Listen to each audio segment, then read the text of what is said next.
সবাইকে অনলাইন ক্লাসে স্বাগত জানাচ্ছি। তো আজ আমাদের আলোচ্য বিষয় রম্বস এবং ট্রাপিজিয়াম সম্পর্কিত যে অঙ্কগুলো রয়েছে সে কয়েকটি অঙ্ক আমরা এখানে সমাধান করব। তো আগে জেনে আসা যাক যে রম্বস সম্পর্কে। আমরা জানি রম্বসের চারটি বাহুই পরস্পর সমান থাকে এবং কোণগুলো একটি সমকোণ থাকে না, অর্থাৎ বিপরীত কোণগুলো সমান থাকে। আর আমরা বলছি চারটি বাহু সমান, কোনো কোণই সমকোণ নয়। এখানে দুটো কর্ণ থাকবে, এই কর্ণ দুটো পরস্পর সমান না, কিন্তু কর্ণ দুটি পরস্পরকে সমকোণে ভাগ করবে, অর্থাৎ দ্বিখণ্ডিত করবে, একটা বিষয়। আর এখানে যে ক্ষেত্রফলটা পাবো সেটা হচ্ছে হাফ গুণ হচ্ছে কর্ণদ্বয়ের গুণফল, অর্থাৎ এসি এবং বিডি। আবার বলছি এসি গুণ বিডি, এটা হচ্ছে কর্ণ, হাফ গুণ কর্ণদ্বয়ের গুণফল, এটা হচ্ছে রম্বস সম্পর্কিত। এবার আসি ট্রাপিজিয়াম। ট্রাপিজিয়ামে আমরা জানি এক জোড়া সমান্তরাল বাহু থাকে, অর্থাৎ এখানে এডি এবং বিসি সমান্তরাল দেখিয়েছি, আর যে দুটি বাহু থাকে এই দুটি সমান্তরাল থাকে না। এখানে এটা হচ্ছে তির্যক বাহু থাকে বা একটা সমান, মানে একদিকে যাবে এমনটা না, দুটো আছে, এক জোড়া আছে সমান্তরাল বাহু, এখানে এডি এবং বিসি। এখানে যেটা হবে ক্ষেত্রফল নির্ণয়ের ক্ষেত্রে হাফ ইন্টু সমান্তরাল বাহুদের সমষ্টি বা যোগফল। এখানে এডি এডি যদি এ ধরি আর বিসি সমান যদি বি ধরি, অথবা এটা যদি 5 হয়, এটা যদি 7 হয় বা কম বেশি হয়, সেই ক্ষেত্রে এই দুটোর যোগফল হাফ গুণ সমান্তরাল বাহুদের সমষ্টি এবং এদের মধ্যবর্তী দূরত্ব।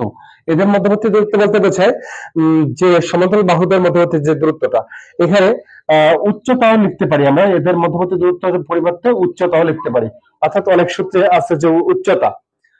এখন আবার একবার বলছি যে রম্বসের ক্ষেত্রফলের সূত্র হচ্ছে হাফ গুণন কর্ণদ্বয়ের গুণফল, আর ট্রাপিজিয়ামের ক্ষেত্রফল হচ্ছে হাফ গুণন সমান্তরাল বাহুদ্বয়ের সমষ্টি গুণ হচ্ছে এদের মধ্যবর্তী দূরত্ব বা উচ্চতা। এই দুটো জিনিস মাথায় রাখলে আমরা অধিকাংশ ক্ষেত্রেই রম্বস এবং ট্রাপিজিয়াম সম্পর্কিত যে অঙ্কগুলো আছে সলভ করতে পারবো।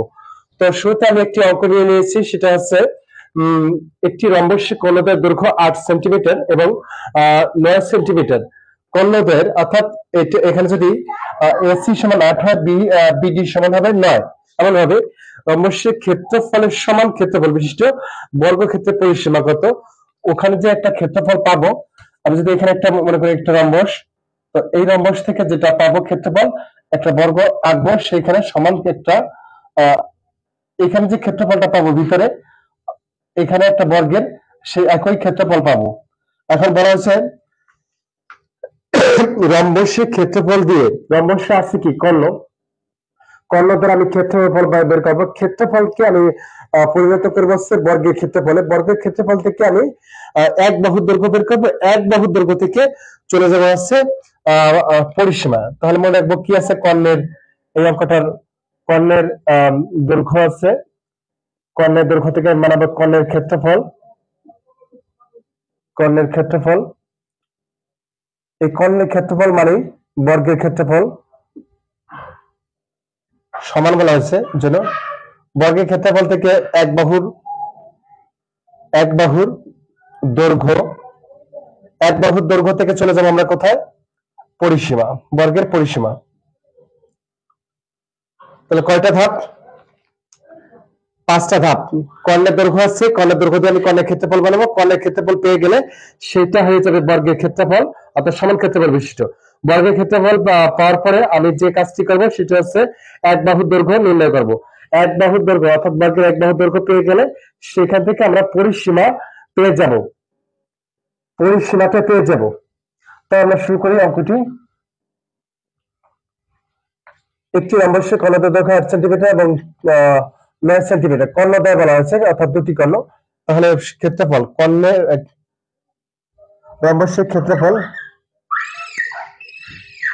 ক্ষেত্রফল হাফ গুণ, এখানে কত আছে 8 গুণ 9, যদি বাংলা লিখি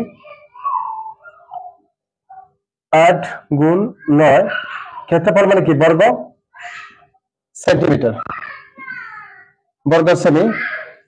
তাহলে এখানে কাটলাম 4, কত 4 9 36, 36 বর্গ সেমি, 36 বর্গ সেমি। এখন এই যে এটা ছিল রম্বসের ক্ষেত্রফল, তাহলে কি লিখতে পারি, বর্গের ক্ষেত্রফল সমান কি হবে, বর্গের ক্ষেত্রফল হচ্ছে রম্বসের ক্ষেত্রফল।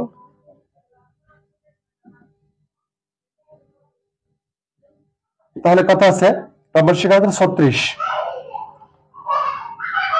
মান বসিয়ে দিলাম। এখন বর্গের ক্ষেত্রফল পেয়ে গেলাম 36, এইটা থেকে বর্গের এক বাহুর দৈর্ঘ্য নির্ণয় করব। বর্গের এক বাহুর দৈর্ঘ্য কত হবে, এই 36 কে উল্টো ভাগ করে দেব, তখন কত হয়ে যাবে, এখানে সেন্টিমিটার লিখি, সেমি, দৈর্ঘ্য তো সেন্টিমিটার বা মিটার হবে, করলে 36-এর রুট ওভার করলে যেটা হয় 6 হয়, প্লাস মাইনাস হয়, সেই ক্ষেত্রে যেহেতু দৈর্ঘ্য এবং প্রস্থ এই ক্ষেত্রে মাইনাস নেওয়ার কোনো সুযোগ নেই, এর জন্য প্লাস সাইন রাখবো, 6 সেমি। এখন যেটা করবো আমরা, যে বর্গের এক বাহু দৈর্ঘ্য পেয়ে গেলাম 6 সেন্টিমিটার, এইটার দিকে থেকে বর্গের পরিসীমা, বর্গের পরিসীমা চলে যায়,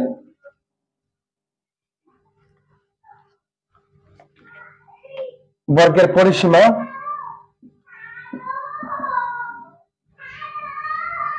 বর্গের পরিসীমা সমান কি হবে,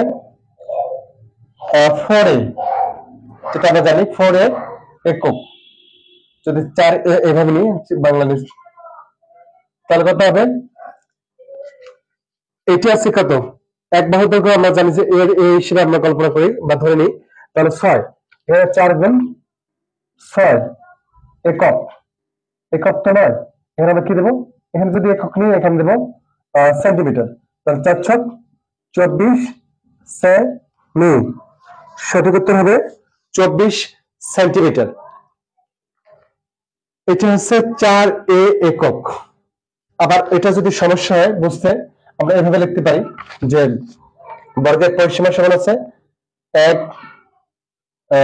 এভাবে লিখি 4 গুণ এক বাহুর দৈর্ঘ্য, এক বাহুর দৈর্ঘ্য, তাহলে কথা হলো 4 গুণ 6, এটা হচ্ছে একক ছিল, এখানে হচ্ছে সেন্টিমিটার, 424 সেন্টিমিটার, সঠিক উত্তর হচ্ছে 24 সেন্টিমিটার।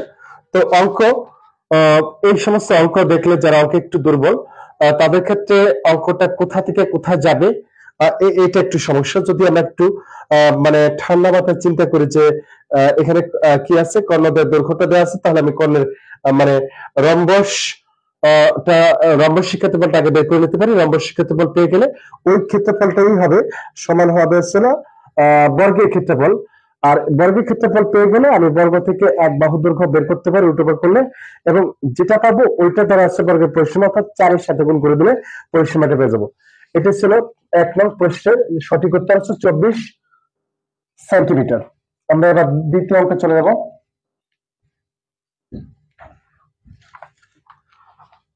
একটি রম্বসের কর্ণদ্বয়, একটি রম্বসের কর্ণদ্বয়, একটি রম্বসের কর্ণদ্বয় যথাক্রমে 4 সেন্টিমিটার এবং 6 cm মানে সেন্টিমিটার হয়, তবে রম্বসের ক্ষেত্রফল কত,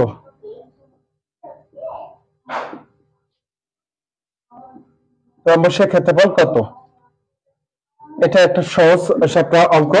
এটাকে যদি জাস্ট আমরা সূত্র বসা দিই, রম্বসের ক্ষেত্রফল কত, রম্বসের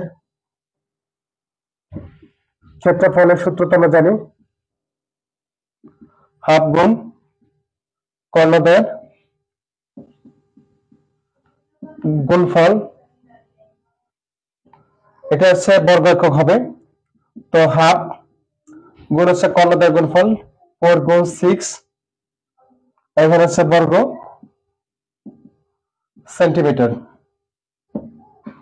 কেটে দিলাম 2, 6 12, 12 বর্গ সেন্টিমিটার। এখানে সবচেয়ে বড় কথা হচ্ছে কি, যখন আমরা পরীক্ষা হলে যাই তখন এই ছোট ছোট যে সূত্রগুলো জ্যামিতির যেটা আছে এখানে, যেমন হাফ গুণন কর্ণদ্বয়ের গুণফল, যদি বলা হয় সামান্তরিকের ক্ষেত্রফল কত, ভূমিকোণ উচ্চতা আমরা জানি, যদি বলা হয় সমকোণী ত্রিভুজের ক্ষেত্রফল কত, হাফ গুণন ভূমিকোণ উচ্চতা, এমনটা। তো এই যে কোন জায়গায় হাফ হবে, কোন জায়গায় হবে না, কোন জায়গায় কি হবে, এখানে সমষ্টি হবে না গুণফল হবে, এই সমস্ত জায়গাটা আমরা ভুল করে বসি। যখন আমরা শিখি তখন সমস্যা হয় না, যখন আমরা সবকিছু নিয়ে যুদ্ধে ঝাঁপিয়ে পড়ি অর্থাৎ পরীক্ষার হলে যাই তখন আমাদের মধ্যে এই সবকিছু গোলমাল পাকিয়ে দেয়। তো এইগুলো থেকে রেহাই পাওয়ার জন্য অবশ্যই আমরা প্র্যাকটিস বেশি করব। প্র্যাকটিস বেশি করলে এই সমস্যাটা থাকে না। কারণ অনেকে বোঝে বা বলে থাকে যে সূত্র বুঝি, সবই বুঝি, অঙ্ক বুঝি, কিন্তু পরীক্ষা খারাপ হয়। আমার কথা হচ্ছে পরীক্ষা খারাপ হওয়ার কারণ হচ্ছে তার অনুশীলনের অভাব আছে, যার কারণে অনুশীলন হঠাৎ করতে গেলে সূত্রটা মাথায় চক্কর দেয়, অর্থাৎ গুণ হবে না, বিয়োগ হবে না, যোগ হবে না, ভাগ হবে, এই সমস্যাটা দেখা দেয়। আমরা এবার আসি ট্রাপিজিয়াম সংক্রান্ত একটি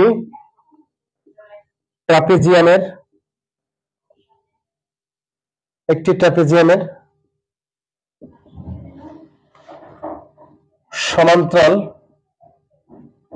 সমান্তরাল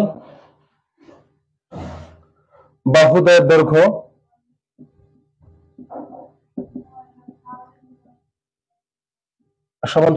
দৈর্ঘ্য 12 সেন্টিমিটার ও 18 সেন্টিমিটার এবং এদের মধ্যবর্তী দূরত্ব 10 সেন্টিমিটার হলে ইহার ক্ষেত্রফল কত? এখন চিত্রটা এভাবে,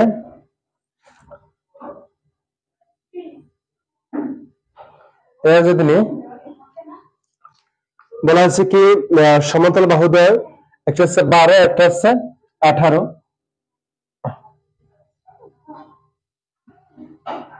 আমি এটা নিলাম 18, এই বাহু আর এই বাহু হচ্ছে সমতল, এটা নিলাম 12, এবং এদের যে দূরত্বটা যদি এখানে যদি এভাবে নিই, লম্ব আকার থাকে এখানে যদি 90 ডিগ্রি, তাহলে এখানে দেওয়া যেত। আমাকে এখানে লম্ব এঁকে নিতে হবে, বুঝতে হবে। আবার বলছি, এখানে যে দূরত্বটা আছে এটা উচ্চতা, এখানে এইচ ইকুয়াল আছে 10 সেন্টিমিটার, আর এখানে 12 সেন্টিমিটার, এখানে আছে 18 centimetre. A B C D একটি ট্রাপিজিয়াম, যার এডি এবং বিসি বাহু হচ্ছে সমতল বাহু, অর্থাৎ এখান থেকে এখানে যে দূরত্ব, এখান থেকে এখানে সেই দূরত্ব অবস্থান করবে, আর এই দূরত্বটা মধ্যবর্তী দূরত্বটা হচ্ছে 10 সেন্টিমিটার। আমি ধরে নিলাম এই উপরটা হচ্ছে কত, 12 সেন্টিমিটার, আর নিচেটা ধরে নিলাম 18 সেন্টিমিটার। এখন আমাদের যে সূত্রটা আছে, যে ক্ষেত্রফলের সূত্রটা ট্রাপিজিয়ামের, আবার বলছে সূত্রটা আছে হাফ গুণ সমান্তরাল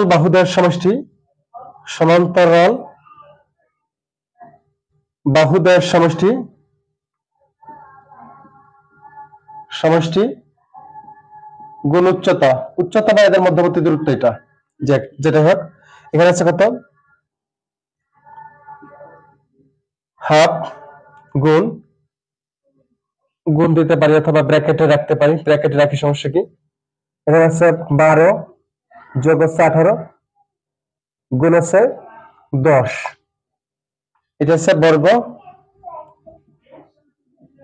সেন্টিমিটার।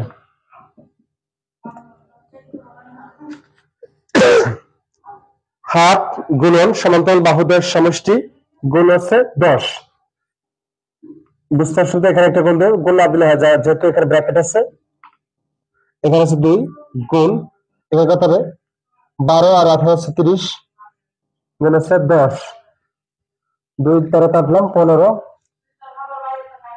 গুণ হচ্ছে 10, 150 150 বর্গ অর্থাৎ 150 বর্গ সেন্টিমিটার।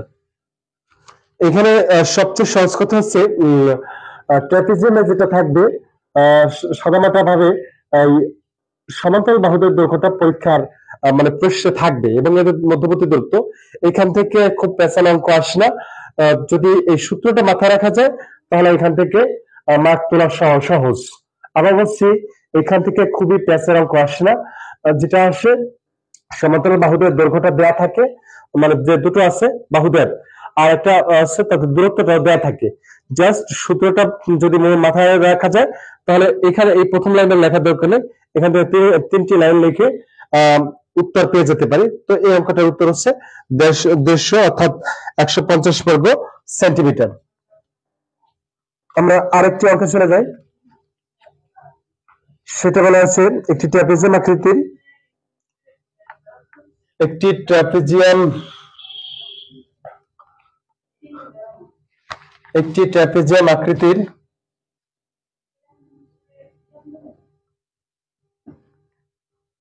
লোহার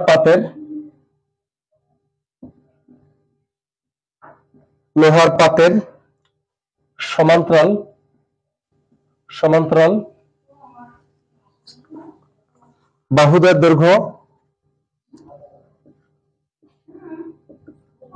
দৈর্ঘ্য যথাক্রমে 3 সেন্টিমিটার ও 1 সেন্টিমিটার।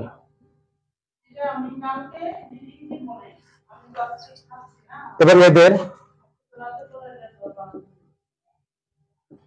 লম্ব দূরত্ব বা মধ্যবর্তী দূরত্ব কিংবা উচ্চতা একই জিনিস। লম্ব দূরত্ব 2 সেন্টিমিটার, পাতটির ক্ষেত্রফল কত?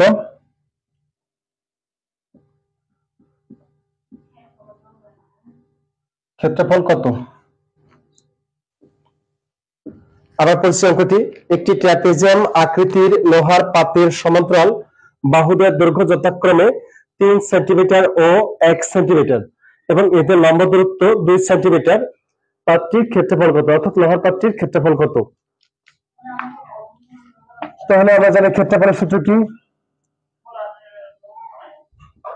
হাফ গুণ সমান্তরাল বাহুদের সমষ্টি অর্থাৎ 3 যোগ 1 গুণ হচ্ছে এদের লম্ব দূরত্ব অর্থাৎ 2 বর্গ সেমি।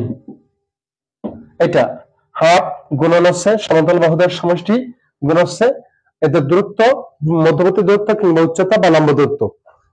এখানে কাজ করতে পারি 1/2 গুণ 3 আর 1 4, 4 লিখলাম, 2 2 দিয়ে কেটে দিলে 4 থাকে, বর্গ সেমি। তো রম্বস এবং ট্রাপিজিয়াম সম্পর্কে যে অঙ্ক আমি 4টি অঙ্ক সমাধান করলাম এবং প্রথমে বেসিকটা জেনে নিয়েছিলাম যে রম্বসের ক্ষেত্রফল কিভাবে সূত্রটা এবং ট্রাপিজিয়ামের যে ক্ষেত্রফলের সূত্রটা। তো আমরা যদি এই সূত্রটা আমরা রাখতে পারি অন্তত তাহলে অবশ্যই অঙ্কগুলো সলভ করা সম্ভব। তো সবাইকে আবারও শুভেচ্ছা অভিনন্দন জানিয়ে শেষ করছি।